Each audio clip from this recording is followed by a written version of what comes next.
They're homeowners. So I was like, I wonder where they are. And I decided to leave the goodies in the kitchen and go use the bathroom before I left. When I got in the bathroom, there was blood everywhere. I was like, what in the heck happened? And I called my parents, no answer. Finally, I called my dad. He picks up the phone and I hear, ring, ring, ring in the background. And I said, Dad, what's that? And he goes, oh, it's the wheels on the gurney. They're really squeaky. And I said, gurney? And he goes, yeah, I'm in the emergency room. They're going to give me stitches. He had stood up in the shed and impaled his head on something. And anyway, so I was like, you could have told me. Oh, we didn't want to worry you. I said, so that just means I'm going to worry all the time. All the time.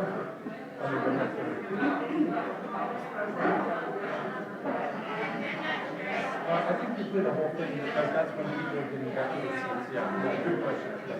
Yeah. I promise to not give you a worry. Please, keep me in the loop, man. And guess what? I'm so Like 5 minutes. That's so exciting. Hey, you want to hear my good news?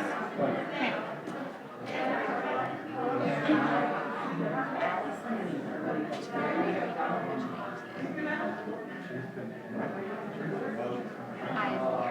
I've been working. I do.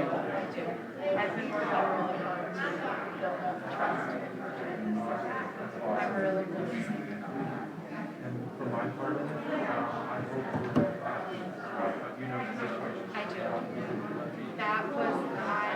That should never have ever been put in place. You are not responsible. That was not an acceptable. Yes. I completely agree. There is no. Or he made the decision. Right.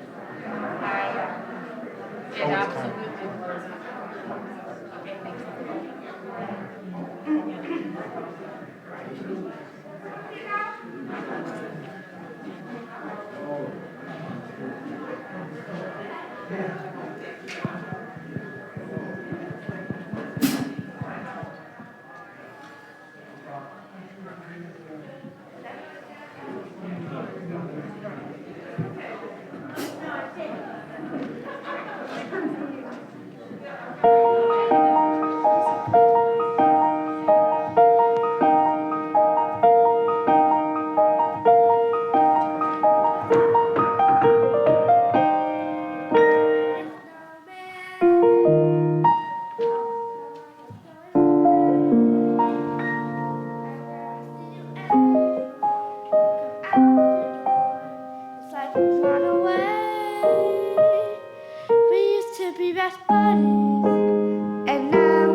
To be a snowman. Go away, Anna.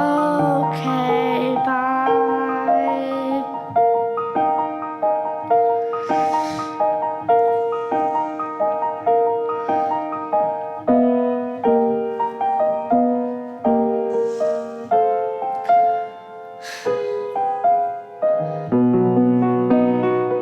Do you wanna build a snowman?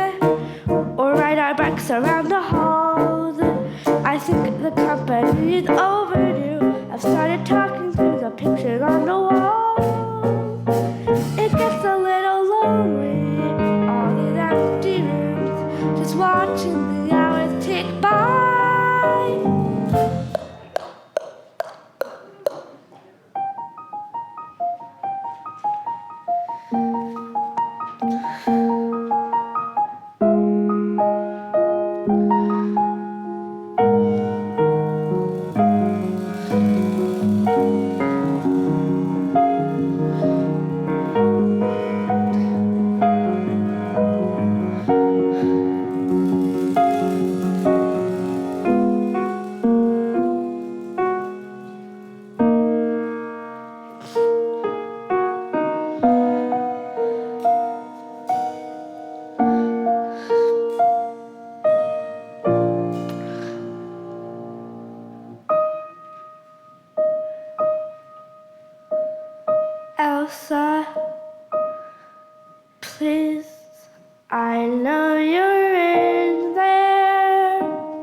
asking where you've been. They say have courage, and I'm trying to. Just let me in.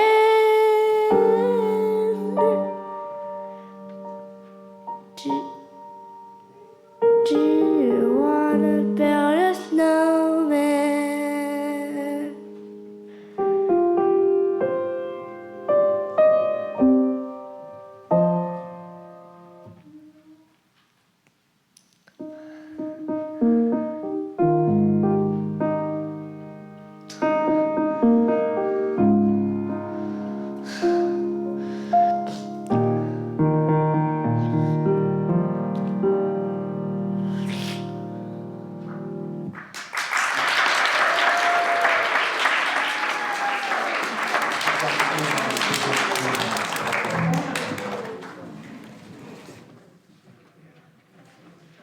How cool, right? That was beautiful. Thank you, Michael and family.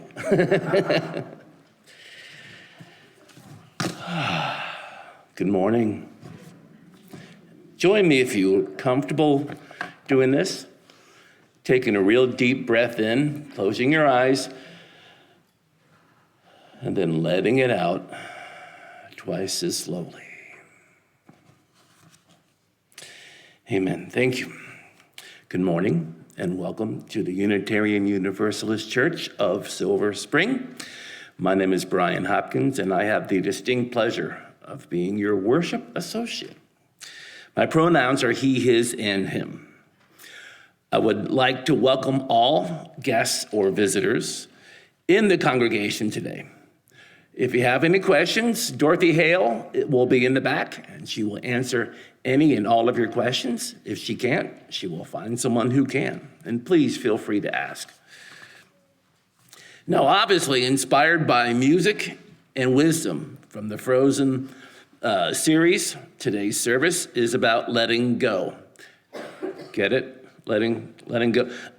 Today's service is about letting go of what's been so we can embrace what's becoming. Reverend Caitlin will preach today, and Reverend Kristin will share the prayer. The service today is for all ages, which means that children of all ages are invited to stay in the service in the sanctuary for the whole hour. Babies and toddlers are enthusiastically welcome to join us for the worship service any Sunday, but we do have a nursery with caring staff and wonderful volunteers downstairs. The nursery is open to babies and children ages 6 months to 5 years who would prefer to spend the hour downstairs. Now, each Sunday we broadcast this service live on Zoom for those who are not able to be here in person. We take time to greet one another. If you are on Zoom and you want us to see you, please start turning your cameras on now. We'll circle back to that shortly, but now we will begin by greeting those who are indeed on Zoom. Everyone, please look to your right, this camera right there against the wall, and let's start waving, saying hello. Hello. All right, y'all on Zoom, let's take a look and wave to us if you would like to. We'd love to see you. Big smiles, maybe. Yay! It's so great to see everyone up there. It's so great to see all these smiling faces here in person. I'm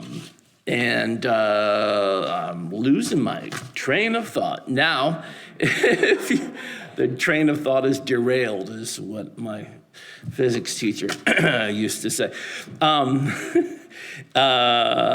Let's see. The third way to greet one another is for those who are on Zoom. Please chit-chat amongst yourselves in the chat. And for here, y'all in person, let's have you maybe get up, maybe wave, maybe fist bump, maybe smile, greet one another. In a moment, we will be singing hymn number 131. So let's greet one another.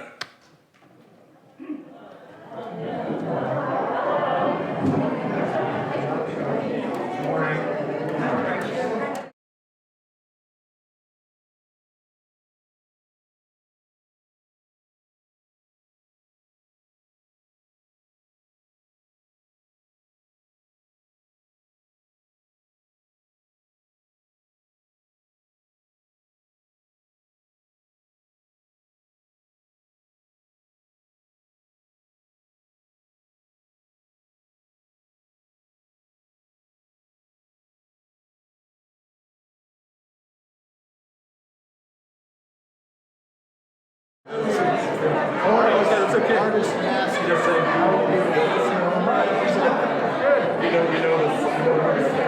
Hey, Joel. Hey, good morning. I'm doing okay. Good. Yeah. How are you? Good to have you back here on the. Yeah, thanks. It feels good to be back. Yeah. 9 or 10. Appreciate that. Yeah.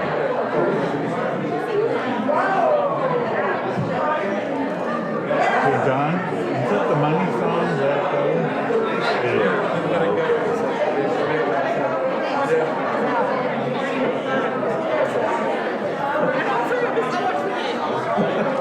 So on this one, the feel is.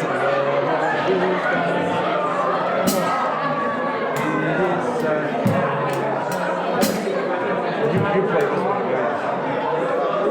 You can hear it if you want. Drums are fine. What's the other song? What's the other hymn? We're that's easy. Okay.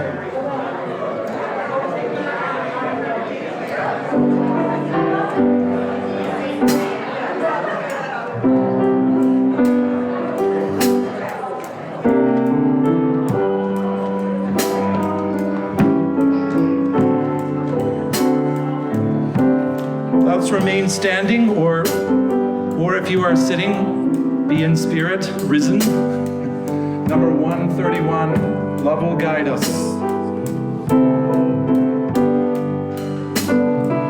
Love will guide us, peace has dried us, hope inside us will lead the way.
When the cold of isolation spreads over our lives, we reach out our hearts for one another.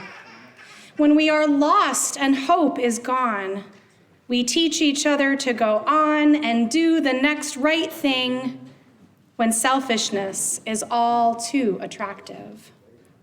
As we remind each other how to put someone else's needs above our own. When oppression restricts our power, we help each other to step into it and grow into something new. Although society tells us to conceal, not feel, we melt our frozen hearts with the power of love. Come, let's tell our stories and see what we can do. Come, let's worship together. Many thanks to Reverend E.B. Saunter for those words of invocation this morning. Good morning, everyone. My name is Reverend Kristin Grassel-Schmidt. I am the settled minister of this congregation, and my pronouns are she, her.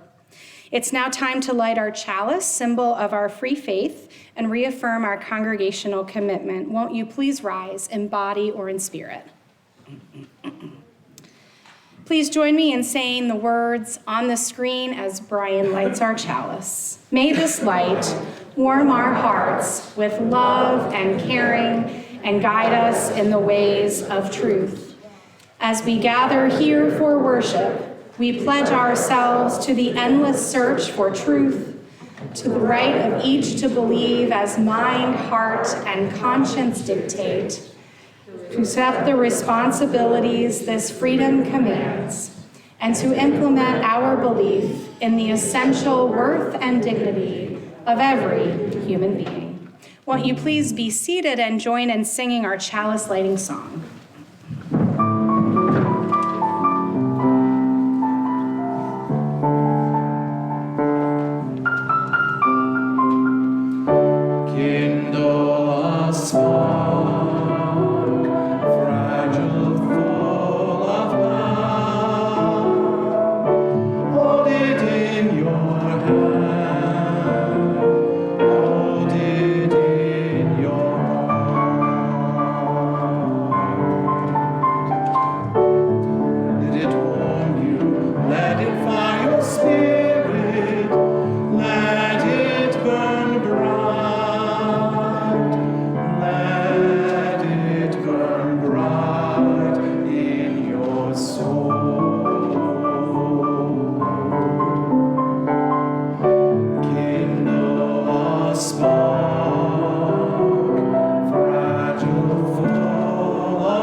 Good morning, y'all. I am the Reverend Caitlin Cotter-Coylberg, pronouns she, her, hers, your minister of spiritual growth. And hi, my love. As you can see, I've got the wonder box here. Can I have someone slightly older than 13 months to be a volunteer to open this wonder box? I would let her, but she just chew on it. Persephone, will you come help me? Oh, we can have more folks. Come on. I'm gonna need all your helps in a minute. All right, so what do we got in there, Persephone? What's in there? Pencils. Pencils! Yes! All right, so in just a minute, I'm gonna ask y'all to pass those pencils and these hearts out. Do you wanna take them with you to the back of the room, and then when I give you the cue, pass them out to everybody? So not yet, but you can take them to the back of the room for right now. All right, you got pencils? You got hearts?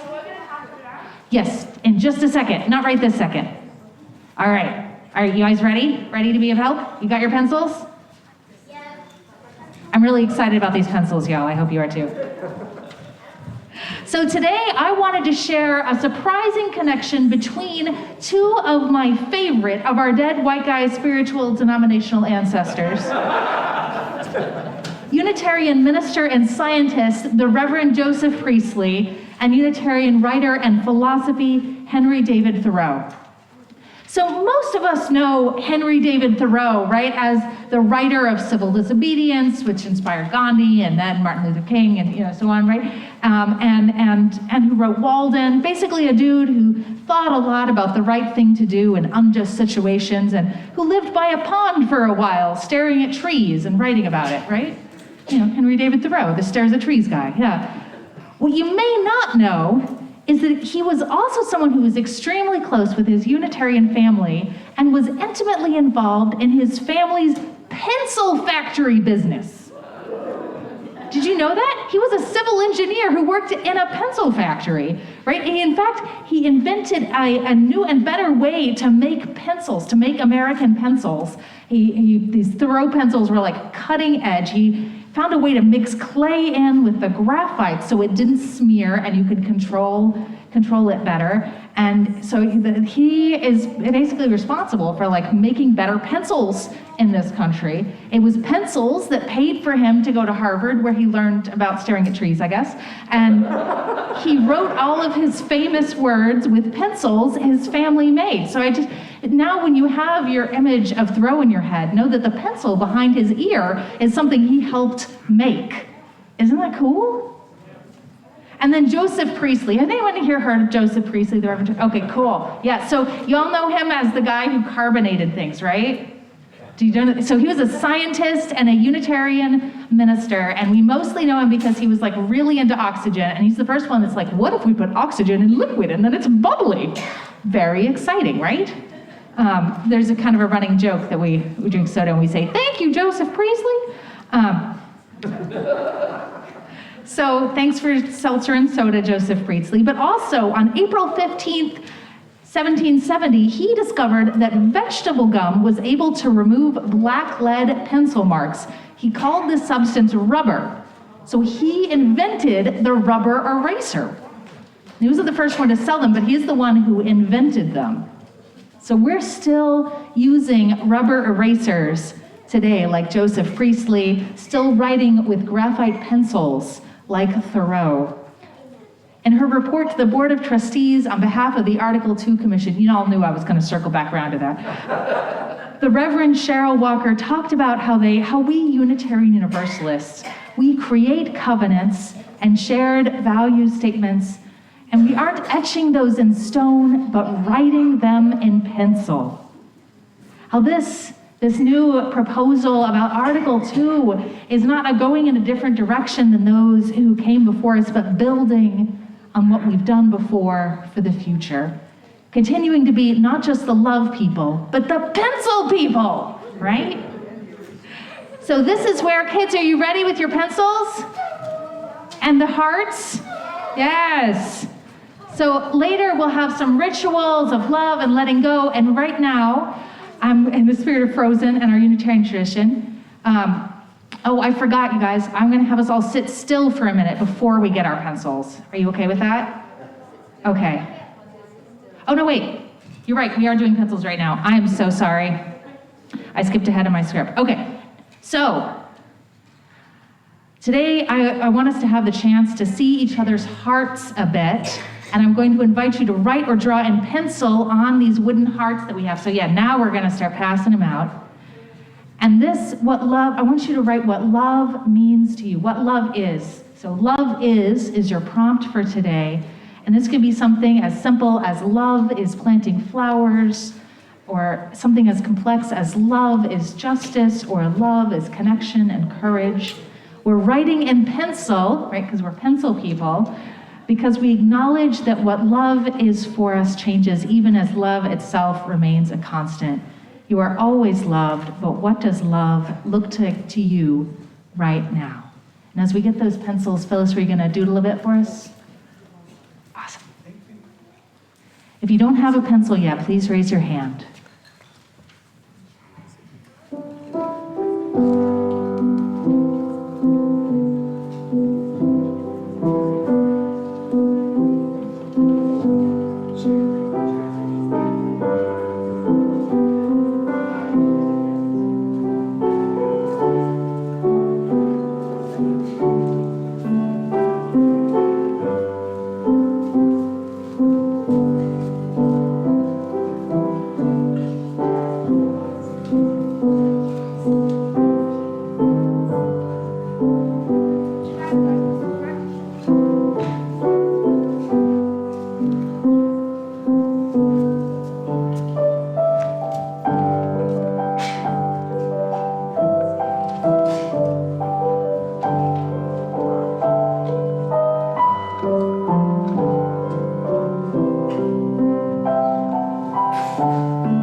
Thank you so much, all.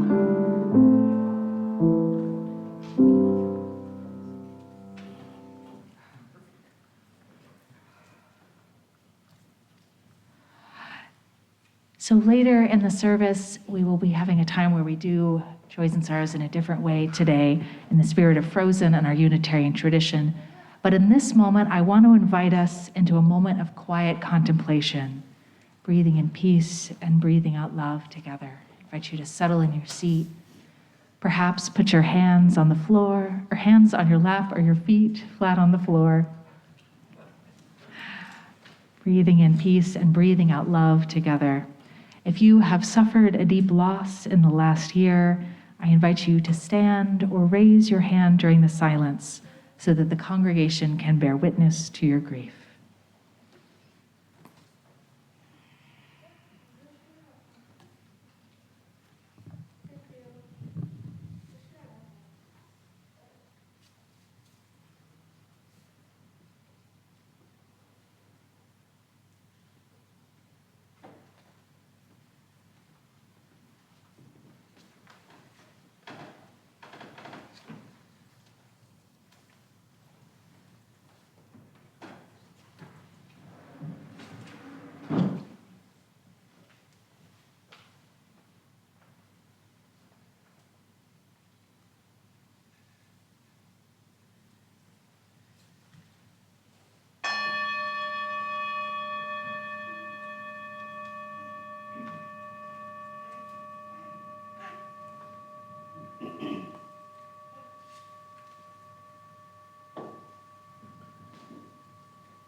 Out of the quiet, we lift up the longings of our hearts, today with the words by my colleague, the Reverend Gretchen Haley.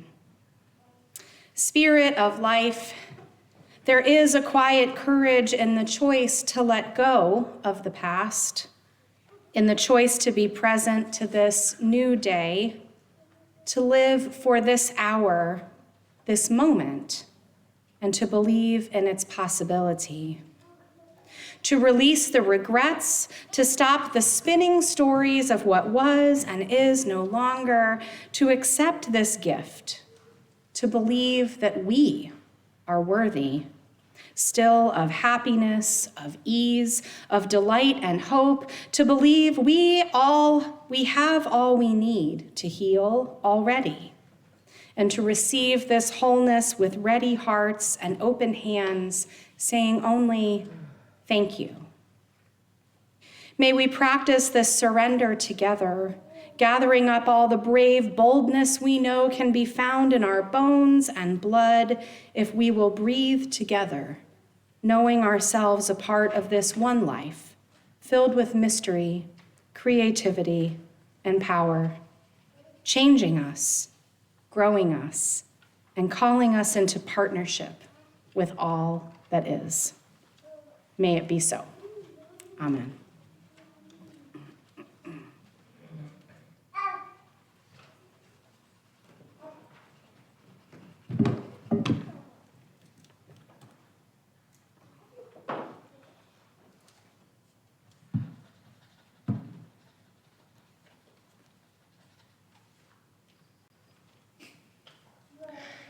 So, when the first Frozen movie came out, I was cranky about it. Ash, you remember this, love. I was really cranky about it. You see, I love Hans Christian Andersen and all his chaotic bisexual glory. And I love his Snow Queen story with the little girl named Gerda, rescuing her best friend Kai with the power of the love for her friend. Right? I grew up with that story. I was super duper annoyed that Disney was supposedly doing a Snow Queen movie, right? Like when they first started, it's a Snow Queen movie. I was like, ooh, right? But not actually doing that plot line at all. I was like, come on, we need more stories about little girls going and rescuing little boys who happen to be their best friends with the power of their friend love, right? Like, come on. So I was super annoyed and cranky. And then finally, eventually, I actually sat down and watched the movie, the first movie, and I was like, what? This is actually a fun little film, a really moving little film. I really enjoyed it. It isn't the Snow Queen, but it celebrates the power sisters have in a way that resonated with me, a person who is a sister. It has amazing lessons about love and caring and connection and letting go of fear to become our best selves. Is it perfect? No. But I love it for what it is. And every time I watch it, I like it a little more, which is good because I now have a toddler whose favorite song is Let It Go, which he will randomly begin singing despite not being able to remember or pronounce all of the words. Have any of you experienced this? The power of a toddler who loves Let It Go and doesn't actually know it, but just starts spinning and singing, wag, whoa, it's so cute. Ready, go. Ready, go, fabulous. Fabulous. And Charlotte, thank you again for singing for us this morning. I think that's one of the things that I love about this movie, right? Is it gets in our bones. These songs have become part of our culture, part of who we are, right? And even when I was cranky about the movie, I have to admit, I enjoyed this song. I would watch the clip of the animation with Idina Menzel singing it, and I enjoyed it. And I mean, also because a bunch of us were like, is this a coming out song? Is she gay? Right? There's some amazing drag performances of Let It Go that really play up that aspect, right? And then when I worked as a hospital chaplain, I had a patient, a very ill mom, who told me that Let It Go was her favorite song, that what was getting her through was her preschooler coming to visit her to the hospital and gently singing it to her. She had a little Elsa on her hospital tray that her preschooler had brought her, and as she would talk to me about what she was going through and what she was feeling and how much the song meant to her, we were looking at this little Elsa. The Frozen movies have shaped and changed our culture, changed how we think about kids playing princess and what that means, and given us powerful narratives and songs about love and moving past fear and about transformation and change and connection and doing the next right thing, even when you are in a place of grief and despair. And y'all, I'm not cranky about this film franchise anymore, is what I'm saying, right? But I was definitely allowed to be cranky, right? About Frozen not actually having anything to do with Hans Christian Andersen's story, because our feelings are valid and crankiness is something we're all allowed to feel, right? Yay for crankiness. But I still have the story Ice Queen with the little girl rescuing her best friend and all of the cool girls who help her along the way. I have fun feminist novels based on that story. People who aren't Disney have made movies about it. I have my memories of reading it as a kid, and I can share it with my kids. And I can share with them the moment in the first Frozen movie when Anna throws herself in front of her sister to protect thereby saving both her sister and actually herself. And then Elsa realizes, obviously this is a kid's movie, and if you haven't watched it, I'm saying you should go watch it, and I'm sad that you missed our pizza potluck where we watched it recently. And Elsa realizes the troll wisdom she'd grown up with about how only an act of true love could thaw a frozen heart meant that love was the answer to how she was supposed to be managing her power, right? Not fear, not control, but love. Love for herself and those around her. Thaw a frozen, of course, love, she cries, and she throws her arms in the air and she brings back summer, and it's just fabulous, everyone. It's just fabulous. I love that moment every time when she realizes, love, of course. And then, right, then they made a second Frozen movie, and I was like, oh gosh, do we need another one? And then it was even better. And I was like, oh, we did need another one. Awesome. And again, I'm sad for those who missed the sing-along that happened at our pizza potluck a couple weekends ago. And there's so much in Frozen 2 as well, right? About the power of truth and moving past fear. There's this part where Anna, so that the two princesses, if you don't know, which you must not have preschoolers in your life, are Anna and Elsa, right? Anna's the younger sister, and Elsa's the older sister. And Anna had kind of grown up singing, "Do you want to build a snowman?" and feeling sad and lonely and unimportant. And Elsa grew up locked in a room with the power to blast ice out of her hands and transform clothing and animate snow into life. I don't know. It's a lot, right? And then in the second movie, they go through this whole process where they learn the truth about where Elsa got her power from and about the crappy things her grandfather had done. And there's this part where Anna is in a cave, like a literal cave, but also they'd been reading maybe some Joseph Campbell. She's in a cave, and she learns this truth through a thing her sister sends her, but then she thinks her sister is dead. And she sings about doing the next right thing, and then goes and does the scary next right thing, even though that's not at all the safe or easy thing to do. And anyway, I could do a whole sermon just on that song, and I'm not right now, I promise. And then there's another moment, right? This movie about love, about how we can love each other. There's a character named Kristoff, who's, like, for me, like one of the best portrayals of nurturing masculinity. Have you heard that phrase, nurturing masculinity? Have you heard toxic masculinity thrown out as a thing?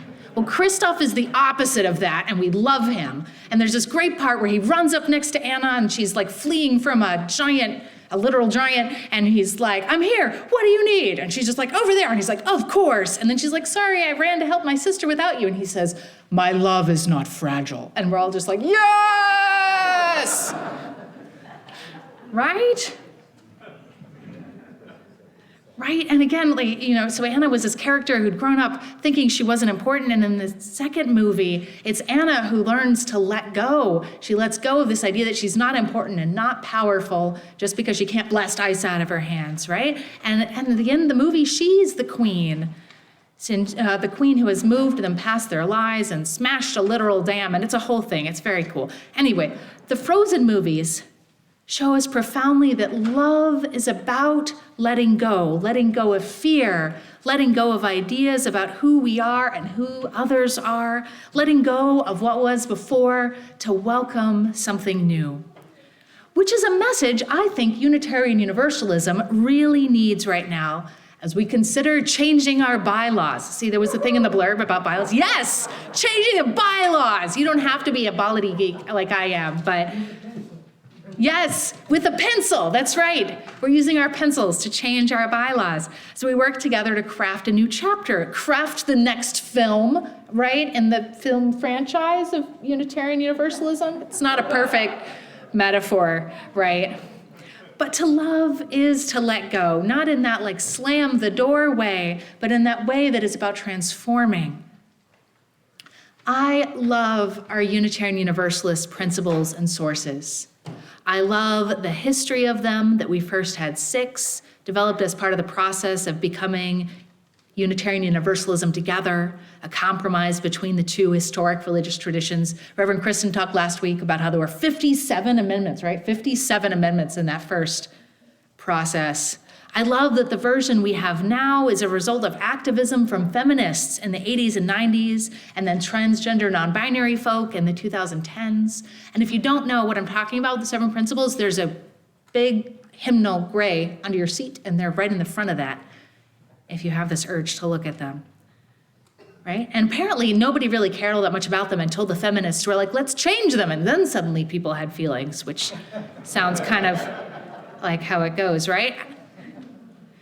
And then we've not made the big changes. We're supposed to make big changes every 15 years. We haven't made big changes in 35 years, but we did make that little change in the 2010s. I was there standing with my trans friends when the General Assembly voted to change the language in the sources from women and men to people. And y'all, it was amazing. Change feels good sometimes. Being part of change can feel good. It matters that we keep changing, keep centering love and the needs of those who have been in the margins. I love being part of a covenantal faith tradition that is intentional about evolving, transforming over time. We are a covenantal faith traditions. A covenantal faith tradition, which is a big word for what matters to us is how we live into the promises we've made to each other, how we treat each other. And I guess the short term is, but we're a pencil people, right? We're a pencil people.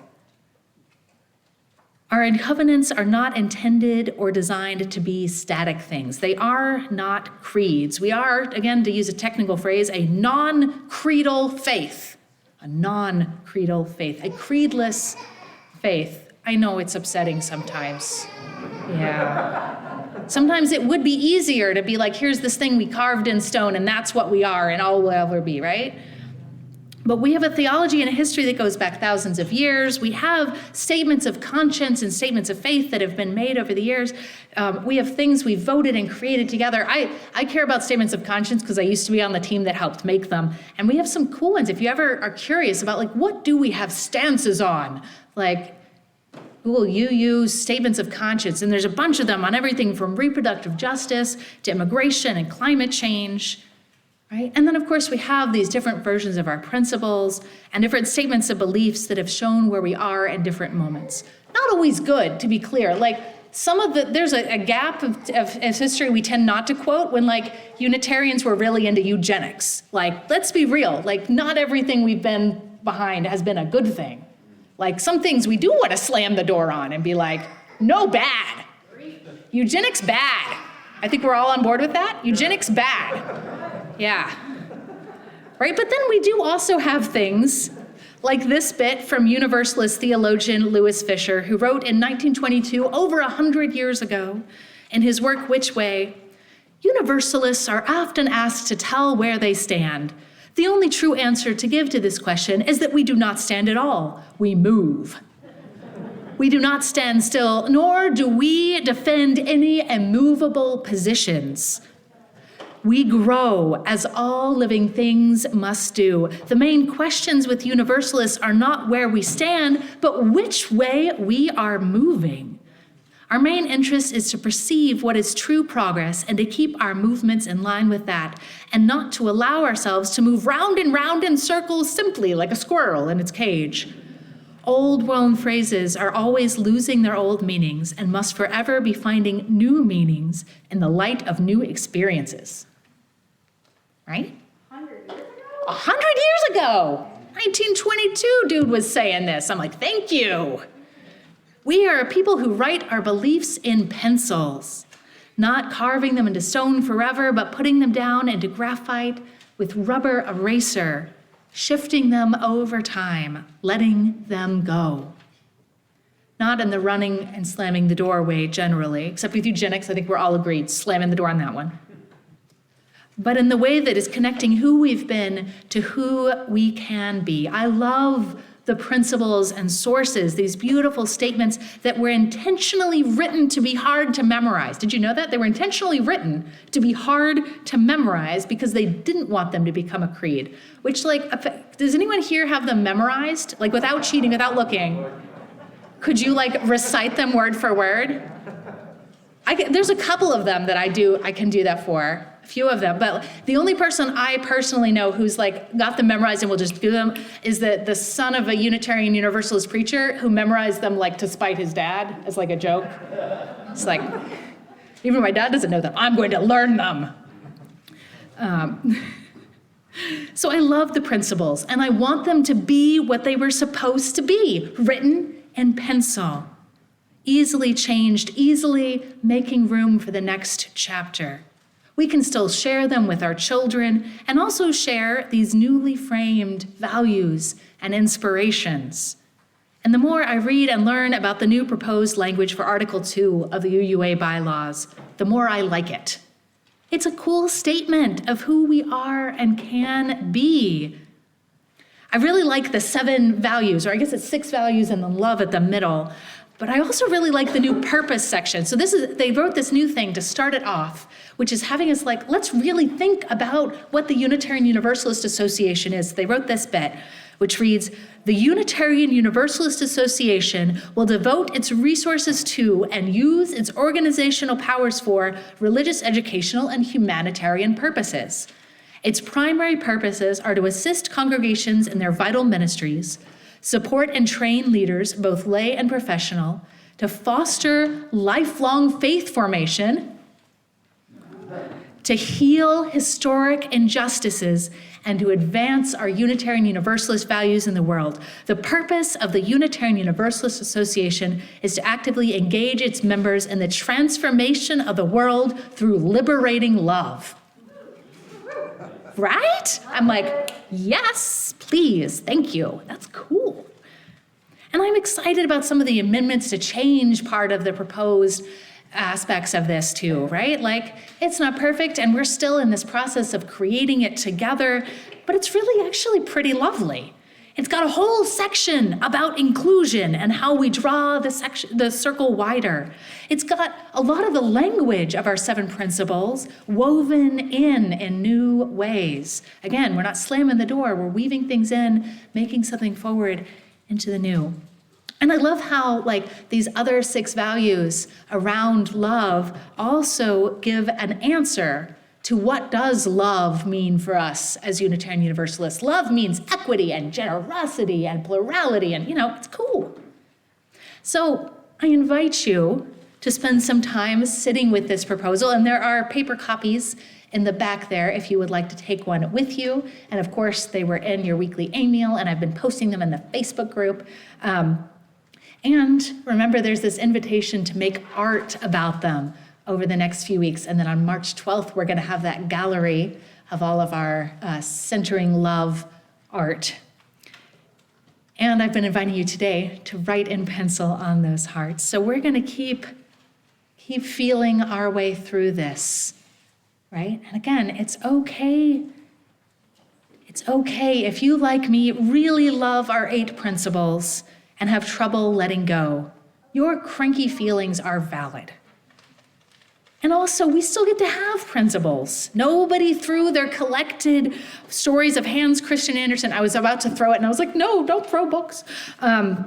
Nobody threw out their collected stories of Hans Christian Andersen when the movie Frozen came out, and nobody is tearing down our principle posters or art or music. And I hope making art and maybe doing the Lectio Divino spiritual practice about the principles with me before the service next week. I know I'm weaving announcements into the end of my sermon here, invitations. I'm inviting you to be in this work of feeling our way, thinking our way through this with me. I hope doing all of this, listening to the voices of those who helped create it, reading through it on your own, making art about it, I hope this process lets you get to the place where you throw your arms up like Elsa and declare, of course, love!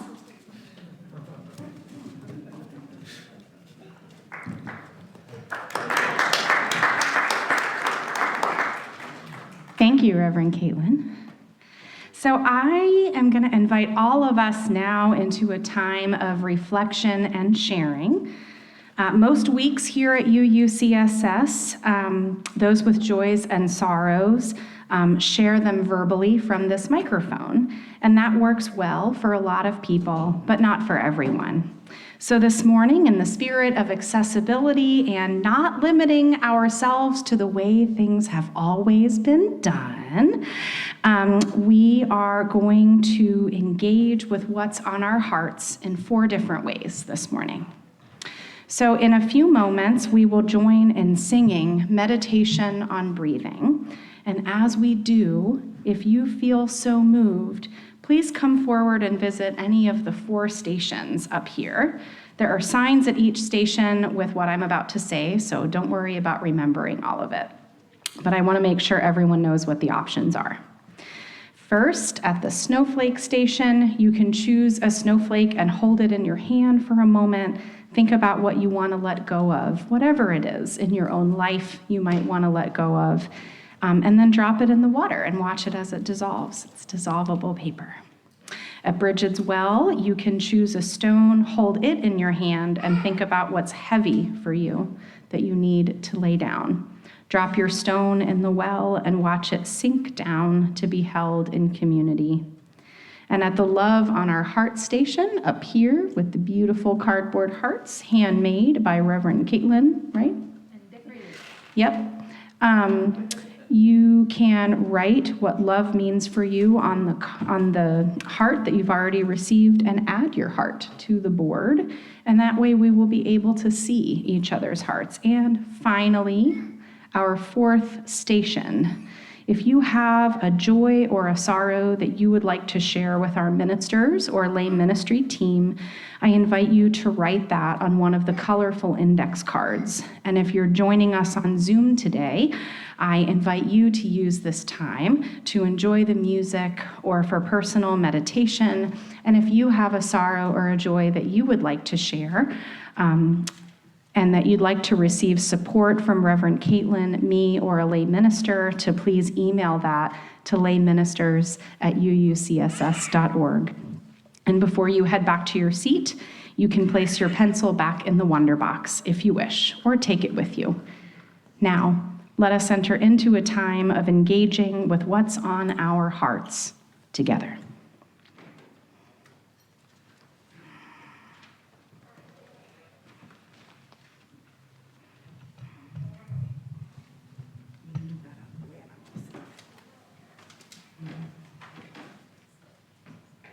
When I breathe in, I breathe in peace. When I breathe out, I breathe out love. When I breathe in, I breathe in peace. When I breathe out, I breathe out love. When I breathe in, I breathe in peace. When I breathe out, I breathe out love. When I breathe in, I breathe in peace.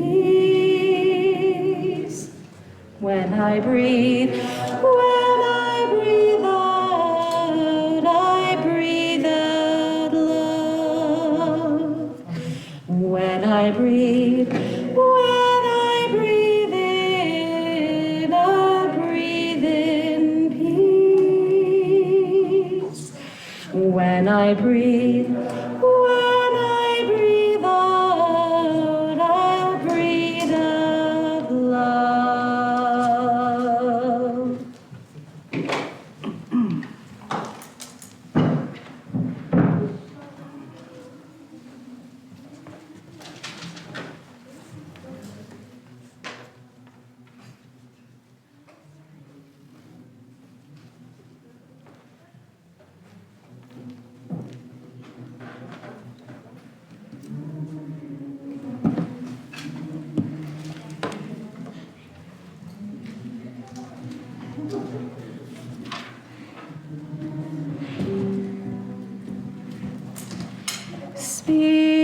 Spirit of life, come unto me.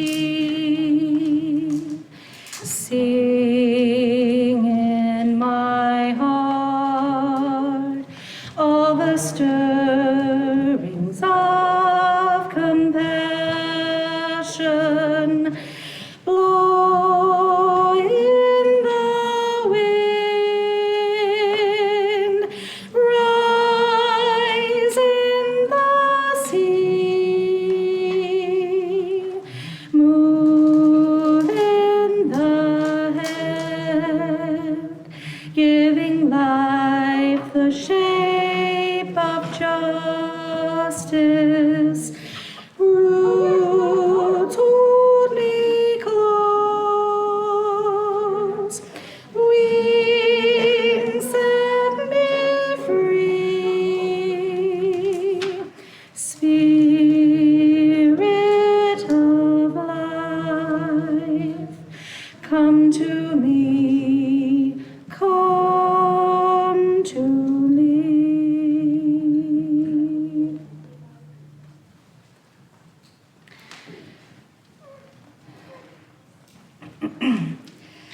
Dona nobis pacem, pacem. Dona nobis pacem. Dona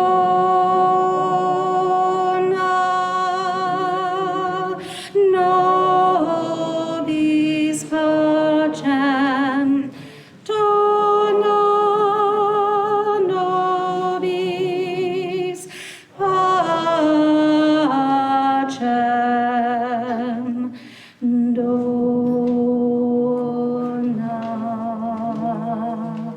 nobis pacem.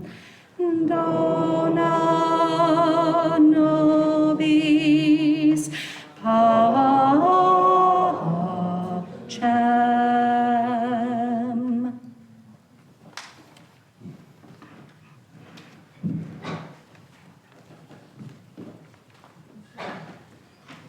You all probably know that I'm an emotional person. Those two songs. Whew, my. How great is this place, y'all, right? And how great are these two people?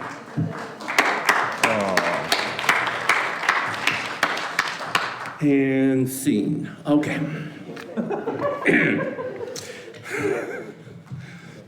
Okay. I invite you now into our congregation's weekly practice of generosity. There are many ways to give to UUCSS. One of them is, if you are here in person, to place your offering in the offering plates as they are passed around.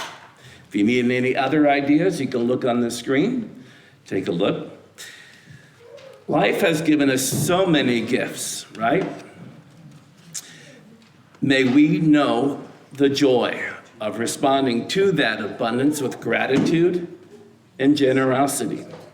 The two things that give human life meaning. The offering will now be given and received with love, appreciation, and gratitude.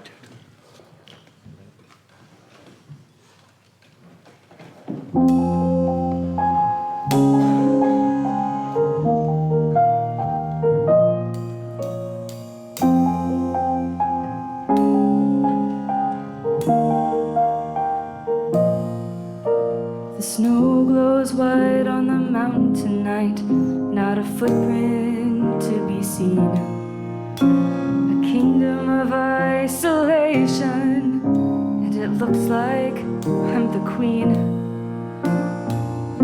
The wind is howling like this swirling storm inside. Couldn't keep it in, heaven knows I tried. Don't let them in, don't let them see. Be the good girl you always have to be. Conceal, don't feel, don't let them know.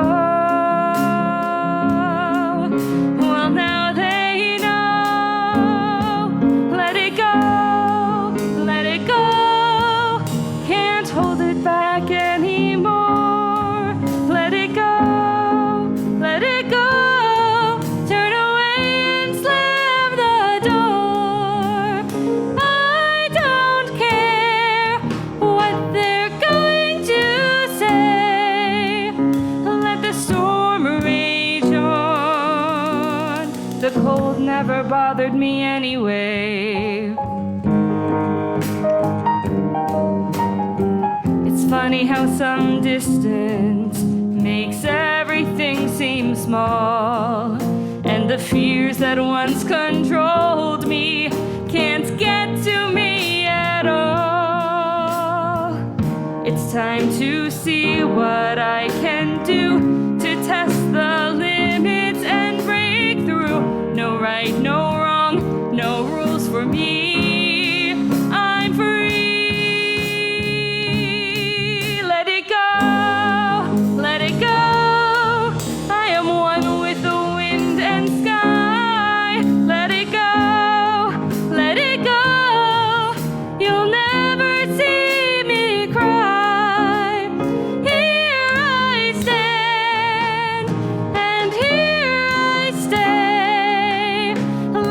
storm rage on.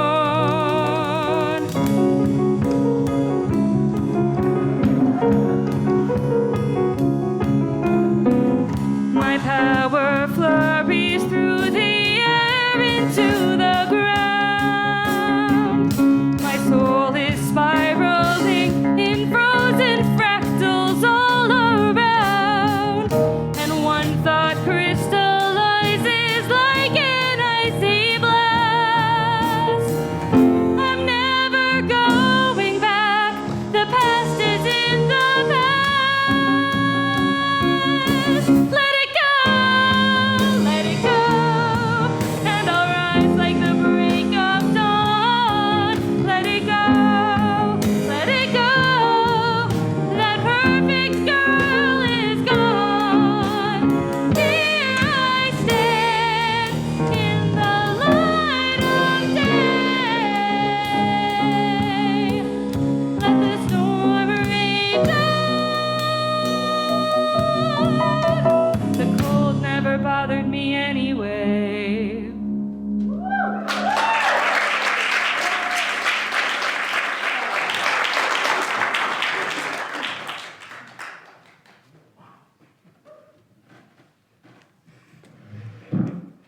That was so good, I forgot I was working.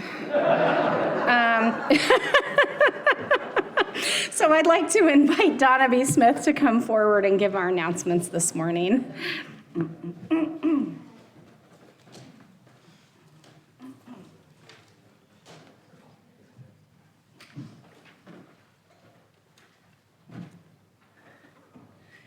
Ooh.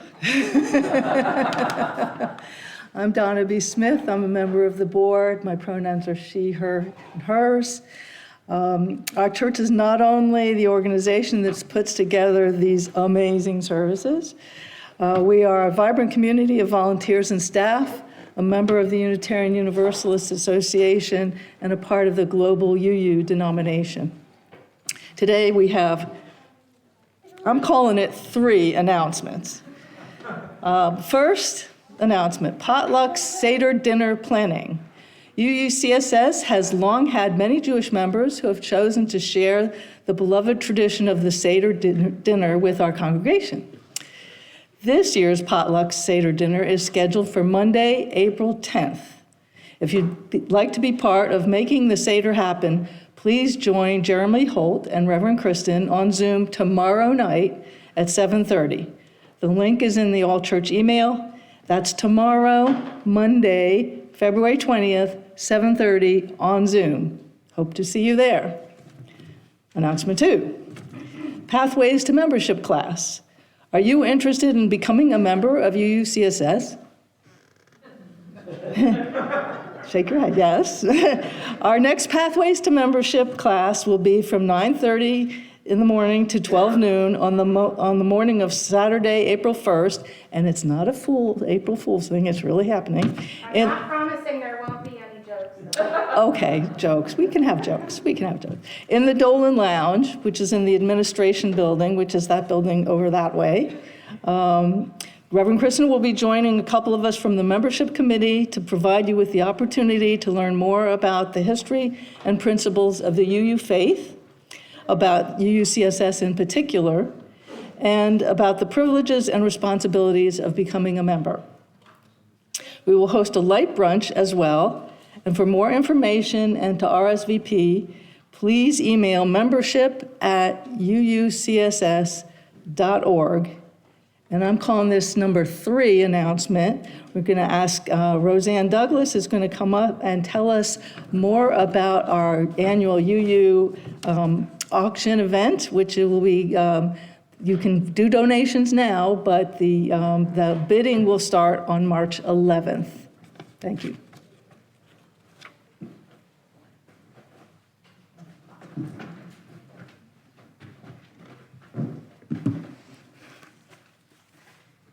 Good morning. My name is Roseanne Douglas. Okay, not yet. My pronouns are she, her.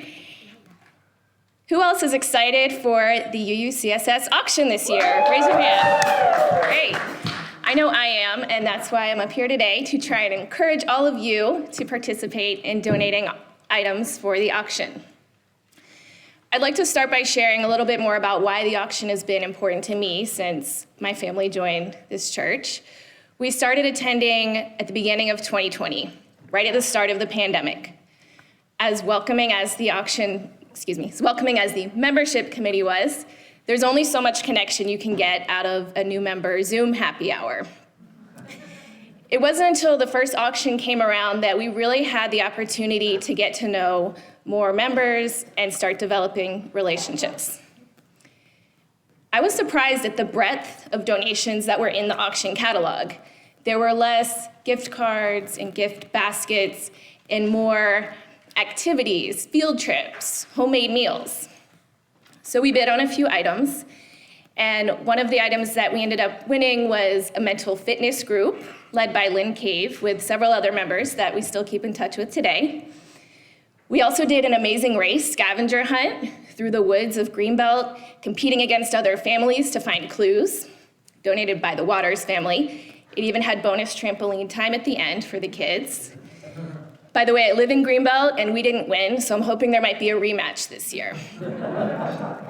We also went foraging for pawpaws in Glen Echo, and it turned into a bit of an obsession, passion for me. So if you need any advice on pawpaw recipes, come find me. By the next year's church auction, we were ready. We decided to donate a few events of our own, including some UU-themed prints that I created, a beer tasting in our backyard. We also went a little crazy bidding on all of your items that you donated. We did a happy hour over at the Lore's house. We did a Morrow tasting with John Sorensen. I did a guided tree walk with Erica, and we did a Shady Grove stroll where we walked among the houses of 4 different members in Silver Spring. Our kids even found some unique items that you all donated in the auction that they were excited to bid on, which they brought today to show you as some props here. So you never know what you might find in the auction catalog. And I appreciate that they were priced appropriately. The best part is when you get to the last day of the auction and there's some really, really coveted items out there. By the way, one of the items we won, donated by Robin Moore, wasn't just an item, it was a whole yard of native plants. Some of those plants are all in our front yard. They grew into flowers that we put in the vase, donated by Alexa Frazier. But the best one maybe was the Day of Design with Danielle. What kid doesn't want to spend an afternoon crafting with Danielle, and what adult doesn't want to get a break from their kid? It's a win-win. Danielle, if you're watching this out there, I hope that you'll decide to donate another item this summer, squeeze it in on your summer break, because my kids had a lot of fun last year, and I know they'd love to do that again. This year's auction is coming up, and we're already putting together a list of things that we'd like to contribute. What ideas or creative things are on your list this year? We all have something to offer, whether it's an experience, a field trip, a homemade meal, or even simply a gift card to your favorite local business. Or maybe you have some items lying around the house that you just want to get rid of, and there might be a kid that would like to have those. Besides, you never know what interesting characters you might meet along the way. I mean that as a compliment. We're all interesting characters here. I challenge all of you to put on your thinking hats and think about what items you are going to donate to this year's auction. We only have a little less than 2 weeks to donate. March 1st is the cutoff, and I can't wait to see what's on this year's catalog. Thank you.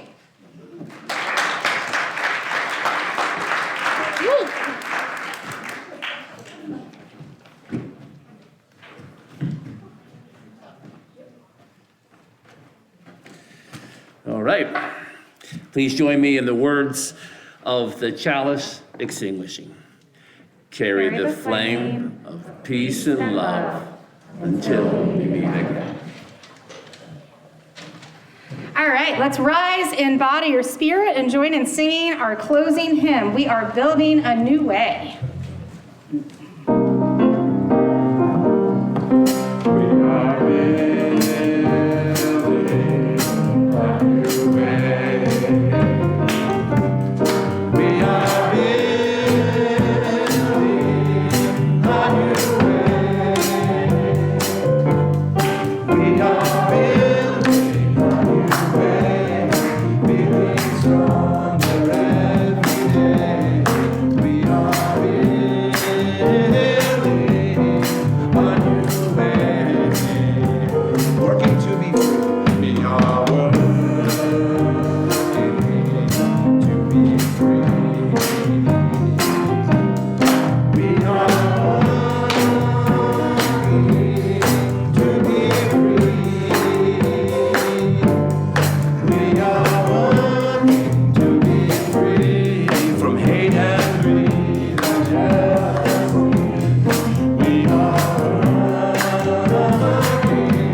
and free. Let's go.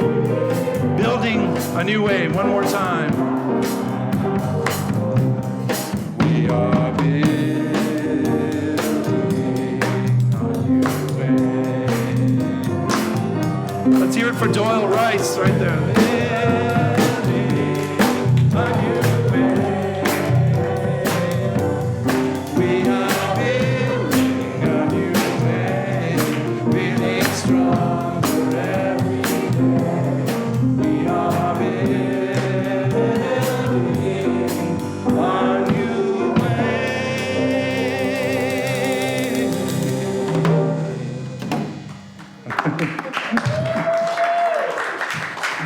So great to have Doyle back.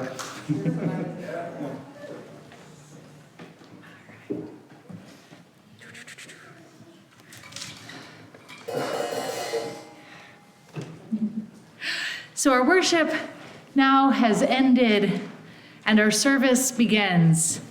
As you go out into this day, into this week, remember that you are loved, you are held in ever-deepening love that shifts and transforms and is not fragile. May you go out into this world ready to show your hearts, to be your full, glorious selves, letting go of fear and rising like the breaking dawn. Our time together is ending. Our service to the world continues. Let us go now in peace with this one last awesome piece of music.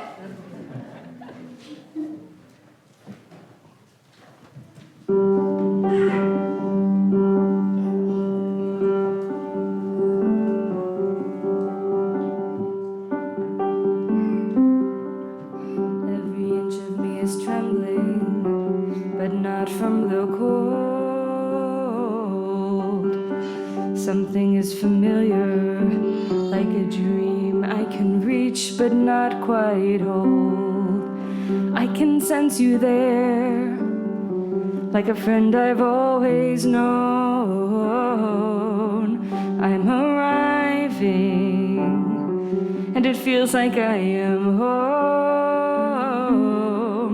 I have always been a fortress, cold secrets deep inside.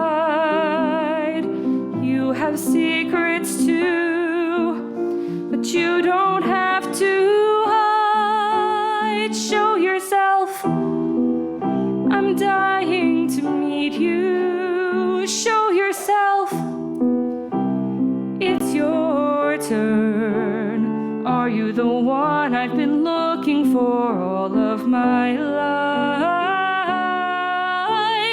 Show yourself, I'm ready to learn.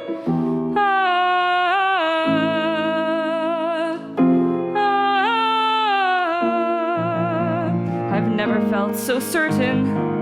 All my life I've been torn, but I'm here for a reason.